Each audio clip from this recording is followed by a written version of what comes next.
Welcome into Chatterbox Bearcats. It is the midweek show. I'm your host, Nick Niehaus. Eric Lilly joining me. We are brought to you by Martino's on Vine. Make sure you make it out to Martino's. They have the best stromboli, the best pizza on campus, steps away from Fifth Third Arena. You can go before a game. You can go after a game. We were there all Saturday. It was a great time to be a Bearcat, Lilly. We skipped a midweek show. We're back, and people noticed. Just when I thought I was out, they pulled me back in. Wes Miller and the Cincinnati Bearcats take down Iowa State.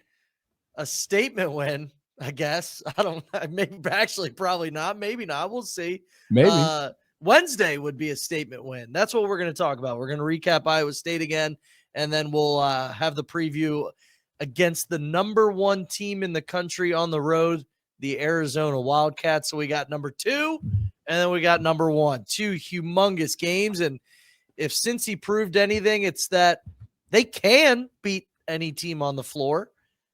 It's just whether or not they are going to do it. Obviously, an incredible test Wednesday, but didn't get your thoughts, Lilly. It was me and Chuck on Saturday.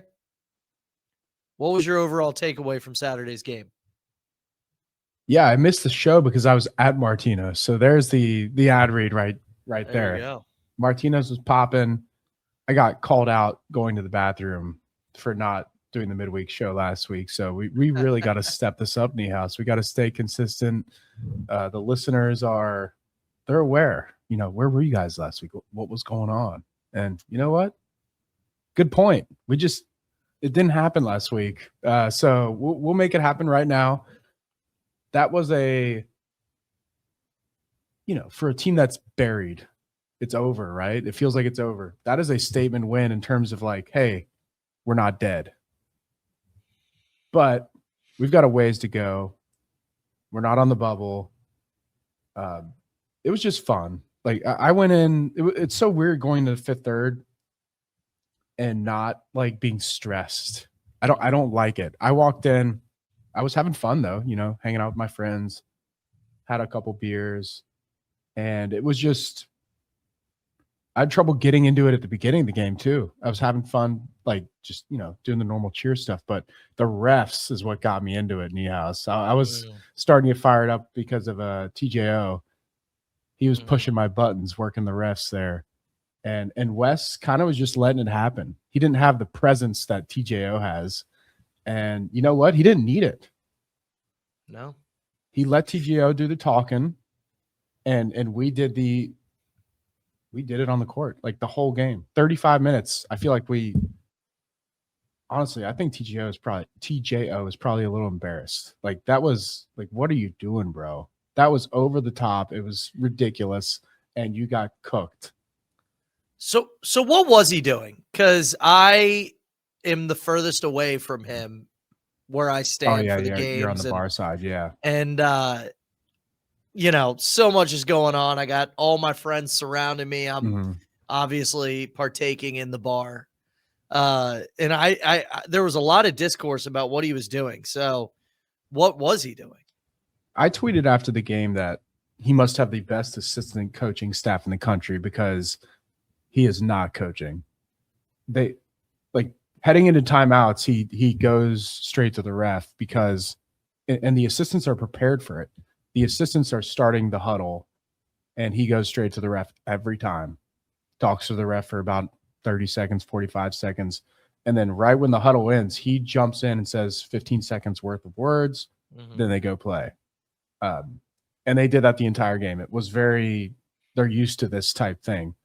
And, last year, was that last year? The away game at Iowa State where Jizzle went crazy. I think so. We saw the video going into halftime where TJ talked to the ref for God knows how long. And then the second half, we saw what happened, right? And I kind of thought that happened on our own court. But every break in the action, straight to the ref. And once I saw it, I was definitely focusing on it. And I don't want that to be the talking point of the game. It's just like a little thing that's bothering me about the guy. Like, I just like you've got the better team. Win the game, dude. Like, You're getting the free throws. You had 15 more free throws than us. You didn't need to do that. It was irking me. And I'm happy we won. I think Iowa State, I think we might kind of point out their flaws on Saturday there because, they haven't made that big March run. They're sort of free throw merchants, but at the same time, I'm not going to discount them for making a big run. Like Momcilovic is crazy. That was crazy. Yeah, maybe Wes needs to size down on the polo to have the same effect as TJO. He's got a schmedium on. Yeah, he's jacked, but he only gets half the credit because he's 2 sizes too small on the polo. I think he looks bad. Up the size. You look stupid. I'm sorry. It is weird. Jacked. It is weird. So 2 things. One, I'm curious how you felt with 4 minutes left because we've been talking, and in 5 years, it's felt like no matter the lead, no matter what's happened in the game so far, there's 4 minutes left. And if the other team has a semblance of a chance of winning, you just don't feel good. I don't know if the fact that I was, feeling good, inebriated. Sure. I don't know. I don't know. Maybe. Yeah. But I was fine. I was not worried at all. It was kind of weird. It was the first time in 5 years where I was like, no, I think we're going to win this game. What'd you think? I was kind of there, but I always wonder if maybe I was just who cares if we blow it because it's happened so many times. But I don't know. It felt like it was that first time in a while that we were going to close a game doing something different than we did the rest of the game, if that makes sense. Once Jizzle and Day started hitting those shots, the long twos, we've seen that for 2 years now, right? They're good at it, but it's sporadic. It doesn't feel like it's calculated. And against Iowa State, we were kind of struggling towards the end of the game. We were trying to find how can we close the game, and they were giving it to us. They had space on all those shots. Jizzle and Day, ice in their veins, nailed all the twos. And once 2 went down, I was like, you know what? I think we're good. We have a big enough lead. We've got just one guy on their team that's hitting shots. So I was pretty impressed. 35 minutes, seriously. I think 35 minutes we won that game. Absolutely. Iowa State had their 5 minutes and just I can't point at one person and be like, you played poorly. Jizzle had a couple bad minutes, but look at the end. Look at the beginning. Look at the Baba passes. Are you kidding me? Yeah, I don't want to take anything away from Cincinnati because every single player played the role they needed to play to win against the top 2 opponent. But I feel like if you lived under a rock and you watched that game and you know nothing about college basketball. Oh, man. And somebody came up to you after and was like, God, I can't believe UC just beat the number 2 team in the country. That person would be like, whoa, hold up. That Iowa State team is the number 2 team in the country? They did not look good. What would you say about UC, though? Absolutely, yeah. No, I hear you. But other than Momcilovic had 34 points. We beat him by 9 points. Mm-hmm. They just didn't look good. So maybe it was our defense. Just give credit to our defense, right? It's like in training camp, and whenever it's Bengals training camp, they're like, oh, the offense looked great. And it's like, oh, the defense sucks. Oh, the defense looked great. Oh, the offense sucks. It's like UC beat the number 2 team in the country, but Iowa State just didn't play well. It's kind of like Dayton. Dayton didn't shoot well, except Iowa State had a guy go for 34. So you got to give credit to Cincy. Yep. Everybody played well. Everybody played well. Yeah, even just for example, I thought that Chom played a good game, and he wasn't in the game down the stretch because McKinley, West decided McKinley was the better player for that moment, and McKinley did fine. Yeah. Tillery, maybe Tillery's best game. And it wasn't because Jizzle sucked. There was some foul trouble with Day. All 3 guards played well there, I thought. Sincere had some moments of positivity and negativity. That dunk, I don't know what the heck that was, but I feel like he has to be one of the main talking points of this game. Like with his physicality on defense, I think when you talk about Tameen Lipsey having 7 points and 3 assists, whatever it was, it's like he was not comfortable because of Sincere Harris. Like he was hounding him. And it felt like the presence that we had at home was just something we haven't had in a while.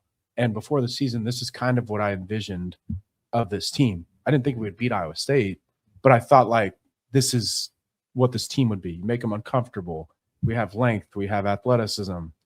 It was nice to see it all come together for 35, 36 minutes. It was awesome. You know, the only weird part of the game is probably Abayev, if we're talking potential negatives.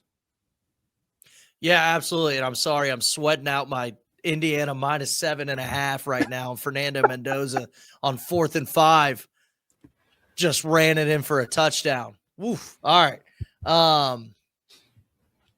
So the viewers will know if I'm happy or not because we're releasing this on Tuesday. So we'll see how the end of this goes. I actually had people remember some bets I referenced from like 2 weeks ago and talk to me about it in person. I'm like, oh God, I forgot I talked about that on air. Anyway, this is again, I want to reiterate, like I don't want to take any credit away from Cincinnati because they did what they needed to do to win and everybody stepped up. I keep reiterating that. Here's an interesting kind of take. Celestine's 12 points were huge because of when he scored them, more so the amount he scored. He set the tone in this game. Like hitting those 3 early on and giving us that lead. It's like in football when the other team doesn't have a good run defense and you get an early lead and you can coast. Like getting that lead gave everybody confidence, even the fans, that we can beat Iowa State. And it's like what has been so frustrating, and you said it, so I'm just going to say it again, is that we've always thought we've had the guys and the talent. I said it after the live reaction has never been an issue. It's just we haven't had great shot making ability and we haven't put it together. So Celestine hitting those when he did were massive and it gave us the lead and it set the tone. And I think him hitting them when he did was more important than the fact he had 4 of them, 4 threes. So I don't know. For sure. Like, and in terms of the entire game, it's like Celestine started it. I thought Tillery's had a little 4 or 5 minute span where he kind of did that. I know he didn't. What did he have? 4 points, but that take he had to the rim. Oh, so nice. He had a couple good of his. Did he have an assist? Yeah, a couple good assists, and then down the stretch, Bobby Miller had those assists in the second half, and Day Thomas hit a couple big threes. So it really was kind of rotating player by player throughout the game. Chom, that 3 he hit was huge. It took it to double digits. And like everyone in that arena when it goes to double digits is still a little nervous. Like the students didn't even do the overrated chant till 30 seconds left in the game because they've seen this story so many times. They're like, I think we're gonna blow this. So yeah, they waited till 30 seconds left because they've been there before. Jizzle, well done. Just composed, seasoned veteran. I think that's one of his better games since he came back. And I don't really, in terms of MVP of the game, this is tough. It is tough. Like Day had 19, and part of me wants to say Celestine. Like those threes were huge. Like, yeah, we don't win the game. A message, right? How many times have we been like, God, we just missed open shots? It's like if Celestine misses 2 out of those 3 early on in the game, oh my goodness, we probably don't win. I mean, you're probably trailing. Everybody's on the edge of their seat, including the players, including Wes, I'm sure. No, I think I'm giving it to Celestine. I think I am, which is crazy. Just crazy. 26 minutes, man. He's really stepped up in Big 12 play. He's looking good. Baba's my second pick, if for anybody who cares. We beat him on the offensive boards. Baba had 5, Cham had 4. That was part of the first half too, I thought, was just getting our hands on loose balls and being the more physical team. Honestly, shocking game. Like, it felt like we played a perfect game. That's what I'm saying. It's shot, and that's all around. That's my point earlier. It's shocking how like mid we made Iowa State look, and that's with one of their players going off for 34. If they didn't have a 2 next to the name, we would not even be entertaining the fact that they almost came back and won it. You know, like, it's just a thing. Exactly. Thank you for making me not feel stupid for what I said earlier.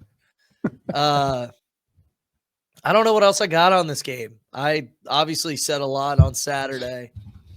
10,551 fans. Felt like it. It was loud. We should talk about the fans a little, huh? Yeah, it was loud. It was people were on here's a nice part of the game is that people were on their feet and they were able to stay on their feet for longer than 20 seconds because, you know, since he had a big stop on defense. So many times in the last 5 years, as I'm in the front 10 rows of the upper deck, and you know, we have different rules up there, like when you stand up and stuff compared to the lower bowl. But when you do stand up, it's like the last 5 years, when you stand up, something bad happens right away. We give up a bucket. It's just been a very consistent theme. We have the lack of runs. You're not very happy for a long time as a UC fan lately. And this game, if you stood up, things were happening. It worked out. It was great. And after the game ended, it was just for anybody who was there, it was a really weird scene, I thought. It was more like, I don't know, I've been to so many big wins that you see where like you just go crazy after win. This more felt like relief, rejoice. Like, it was such a unique feeling in the arena of just, wow, how did that happen? Something I've never experienced. Hopefully it doesn't again. You know, I want it to be not a surprise, right? But it was fun. It was like the Johnny Chase, Johnny Drama victory, you know, for any of my entourage viewers out there, just the relief, the victory from him. I actually met him. Great guy. Chase? Johnny Drama. I met him. Great guy. Oh, I love Drama. Guy. He's great. He's the man. That's what it felt like. It's like just you get down on your knees and just victory. Yeah, that's exactly what it was. And I mean, I turned around and saw it, and it was just like so much. People were hugging each other. Yeah. People, you know, it was high fives to strangers on the way out. We deserve that one, Lily. We deserve that one. I mean, I want to say something about the boos, though. I don't know. I don't want to be the boo police, but I'm going to say something. I don't know. This might get some people upset. That's okay. Like, yeah, let's do it. Let's do it. This is college. Like, I know they're getting paid a lot, like more than some people make in years, right? And this isn't professional sports still to me, because every single player on this team chose to be here. This was their decision. It's not you got drafted here. And they chose to come to Cincinnati. They chose to be Bearcats. Wes Miller chose to be here. And I just think it's weird that we boo him before the game. Like we're here as fans to watch our team win the game, right? Why are we booing them before the game? Like, save that crap for if they're playing bad. I just think it's weird. What are we doing with that? Yeah, and I know people are just booing Wes. And I said this. I said that in the chat before. He's not trying to lose, though. Yeah, before it ever happened, I'm like, I know he's going to get booed. And I feel sad about it. Like, the guy's doing his best. Awkward. Like, I don't. And then I got called the boo police. I actually, I will boo like poor play or a poor segment or whatever if we're, blowing it. But I have not. It's like credit to me. I'm patting myself on the back. Give me a little. I haven't booed Wes in the starting lineups, and it was loud. Like, that was loud. And like, to start a game, just the mentality, it's like You want your coach thinking about that when he's about to play Iowa State? I don't like it, and I hope that hopefully this cuts it out because that. Yeah, and it's I like, don't know. I just think it's am weird. I asking people to like Wes Miller? No, I'm not. No, I'm not asking people to like Wes Miller. it's just a fundamental disagreement on like what's happening because Yeah. you know, obviously, to me, everyone knows what's happening, right? Like, there's some people that they're always going to be scared that it won't happen. Like, he might not get fired.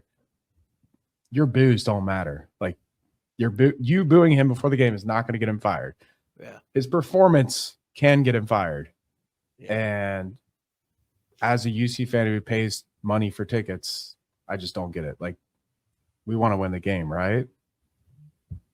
Yeah, But it's stupid. It's stupid. I just think it's a little awkward. Save it for if it's, you know, if the performance in the game is pathetic and embarrassing to the logo or to you. But before the game, you know, they're these guys are trying hard. The coach is still trying. They're bought in. They're handing, you know, they're just not good enough, right? Yeah. It doesn't mean boo 'em before the game. That's my little mini rant. Nothing crazy. I also want to give credit to Wes after the game. He said, "I'm glad our fans were able to experience Cincinnati basketball at the level it's supposed to be at." Like, he gets it. Yeah. Wes gets it. He's respected the program since he got here. It's good. Yeah. It again, he probably hates us. Yeah, But- yeah. And I find it refreshing though, because like Brandon did not respect the program. Yeah. He thought he was Well- a hot rod from NKU. Like, get out of here, man. But like, Yeah. even Mick, he always had like a chip on his shoulder against the fans because of when he came in, you know, the tension that was there with the Huggins thing. This is the first time we've had a coach in a long time that actually got the program and respected it.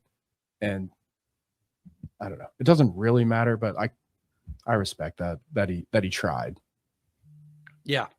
I agree. Nobody's ever accused him of being a bad dude, you know? Yeah. All right, let's move on. Unless you got anything more on Iowa State. All good? All good. All right. Dean Arizona, Lipsey's number a one. flopping loser. Oh, he is. He is, man. He stinks. Not at basketball, but like in general. Yeah. Although I don't know. I think he just gets away with stuff. All right. He does. Number one team in the country, Arizona. We got them on the road. They're 18-0, and man, they have a lot of good wins. They have beaten Alabama. They have beaten UConn. They have beaten Florida. They have beaten Auburn. They have beaten Mick Cronin's UCLA. And of course, obviously, they're perfect in Big 12 play. Oh boy. Oh boy. If what I said earlier about you won't know that this was the number 2 team in the country who just played at Fifth Third Arena, something tells me you're going to know that this is the best team in the country Wednesday night at 9 p.m. Cole Pete, freshman, their best player, right? Maybe. I don't know. They got a bunch. It's hard to tell. He's their leading scorer. 14-5. They also have just a bunch of guys, man. Like, Jaden Bradley. That's a guy we were after him in the portal, weren't we? He was gonna enter the portal and then didn't, right? He was on Arizona. There were some rumors. I think there was a little something there. Yeah. I What love do you see portal about rumors. Arizona? What do you see about that? So the last time Arizona lost to a team outside the top 15 KenPom was last February. So we got that going for us. It's almost That's been awesome. a year. Yeah. We can break that trend. My concern, like, they're top 6 or top 10 in offense and defense. This is Tommy Lloyd. I think he's the most underrated coach in the country.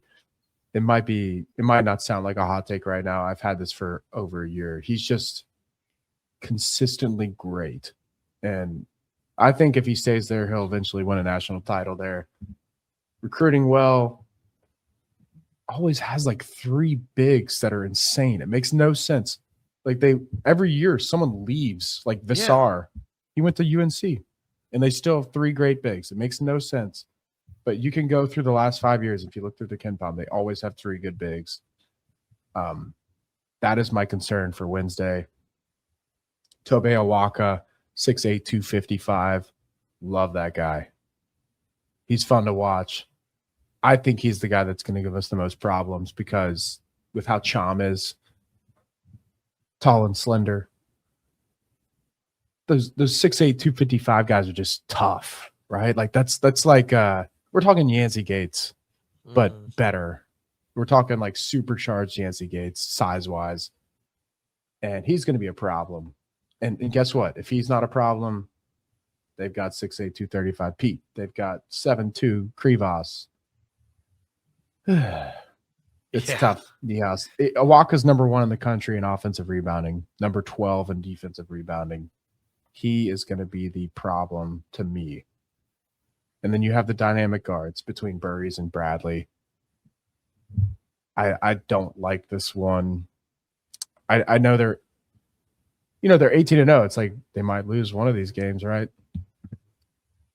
KenPom has Arizona my 17.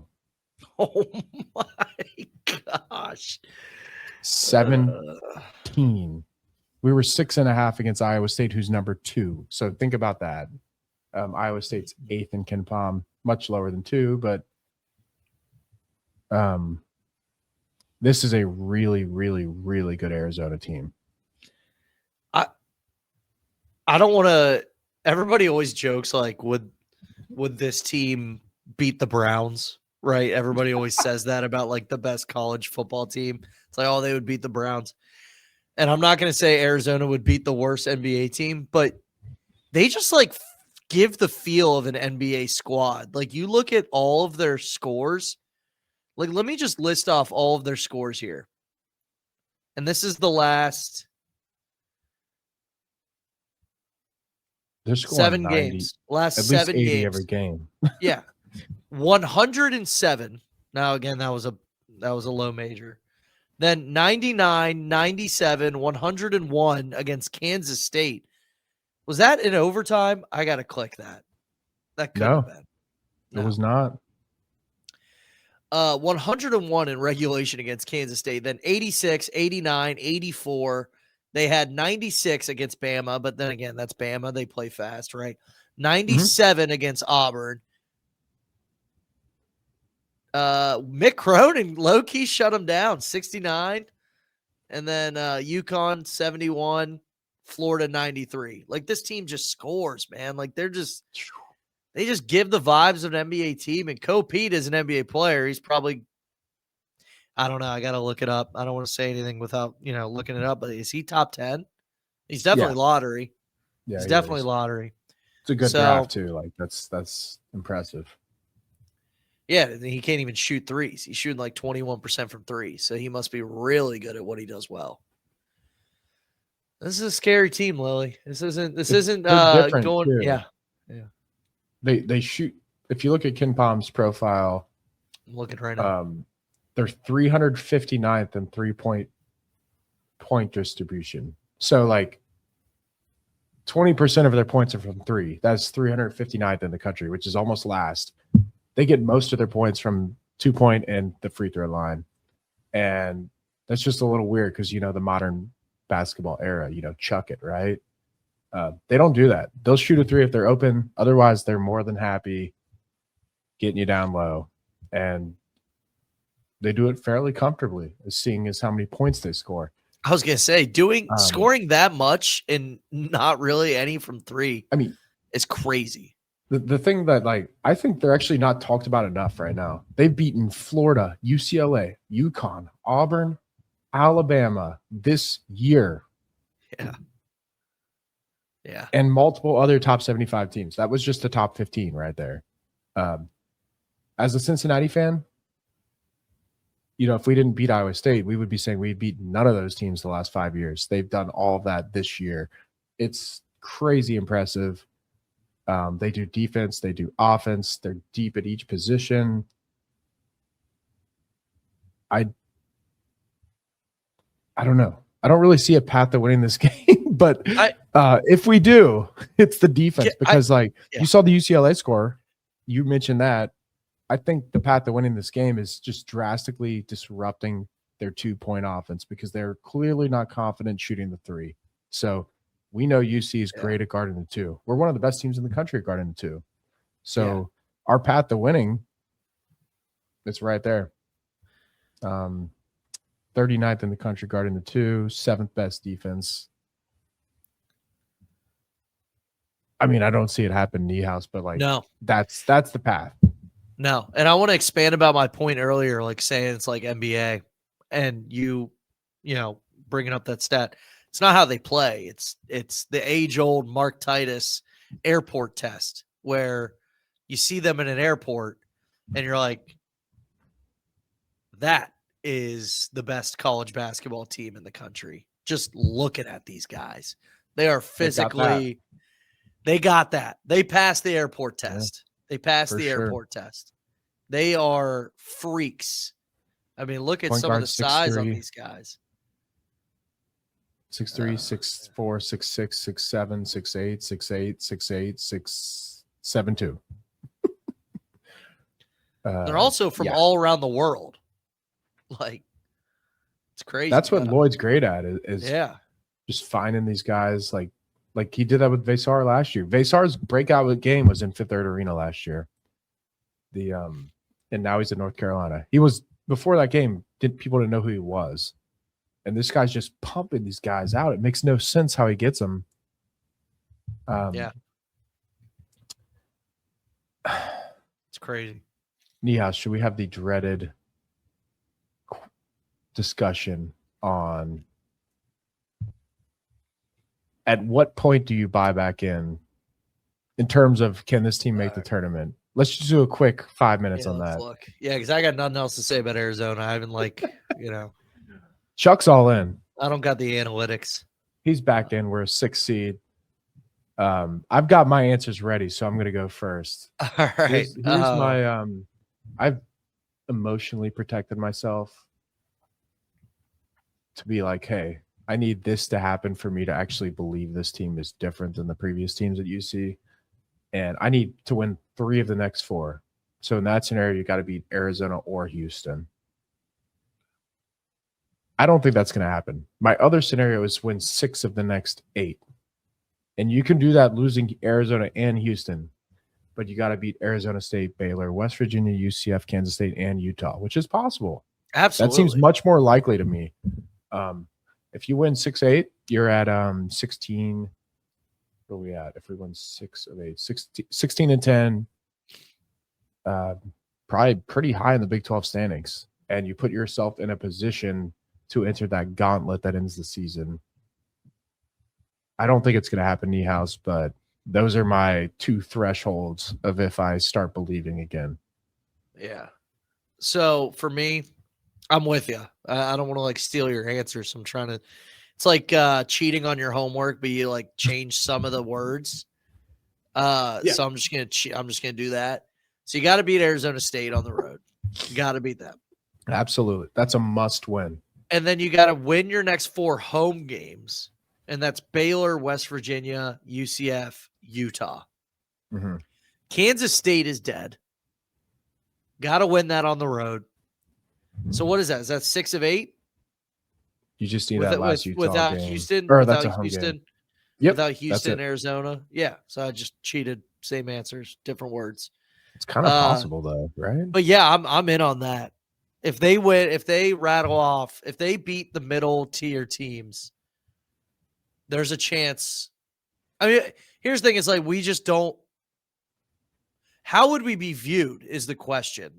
If we do that and we're still not viewed well, I'm not going to be bought in. But if people are starting to talk about us, hey, watch out, this team's kind of cooking, then I'm in. So maybe it's not what UC has to do; it's what the general vibe around the nation is regarding them. And how do you do that? You have to win a Houston game. You have to win an Arizona game. You have to win Kansas away. That is how you grab the committee's attention. They're humans. This is not like a computer that picks bracketology. Every year we see examples of human bias. And if we do finish strong, they might shrug off the Eastern Michigan game, which is the goal, because I have looked. Very rarely do Q4 teams. A team that lost a Q4 game gets in as an at-large. It's every other year. One team gets in. Yeah. We can be that team this year, but I think we got to win 11 or 12 Big 12 games, I think, Niehaus. And honestly, the best way to get there is win all of your own games. Baylor, West Virginia, UCF, Utah, Oklahoma State, BYU. BYU is the only team out of that is, top 35. So it's possible, but, we've been fans the last 5 years, and we've seen this team lose to Kansas State. We've seen them lose to Oklahoma. We've seen them lose to TCU. We've seen them.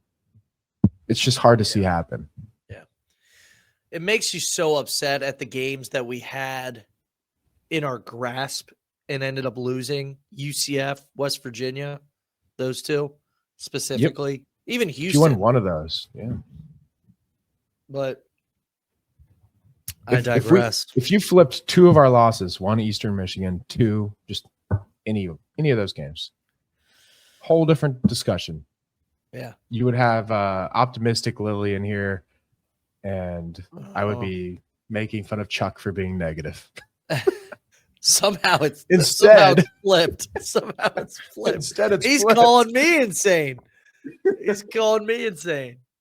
Oh God. I got nothing more, Lily. I got nothing more. Anything else? I think that's it. We'll have some transfer portal recaps coming up here soon for football. But until then, we're on to Arizona. We're on Arizona. I will be going live for the game. I like doing that now. Road games. I'll do that. You should. I think Hudson might too. So watch me watch the game. I like interacting with the chat. It's a lot of fun. I don't think there's gonna be too much to cheer about. So, well, I don't want. That sounds terrible. Can I scrub that? I can't scrub that because I'm not editing the show. Though. Yeah, a good start with Iowa State, and we can make noise. It's definitely there. But all right, that's it. I got to watch this final 2 minutes of the national championship. I think my bet's cooked. We'll see. All right. Thank you, Lily. I don't even know the score. 24-21 Indiana, but they just need to take a knee, man. Probably. Oh no, Miami has timeouts, but I don't think they're scoring on purpose. They're gonna run this thing out. I'm cooked. All right. See you guys.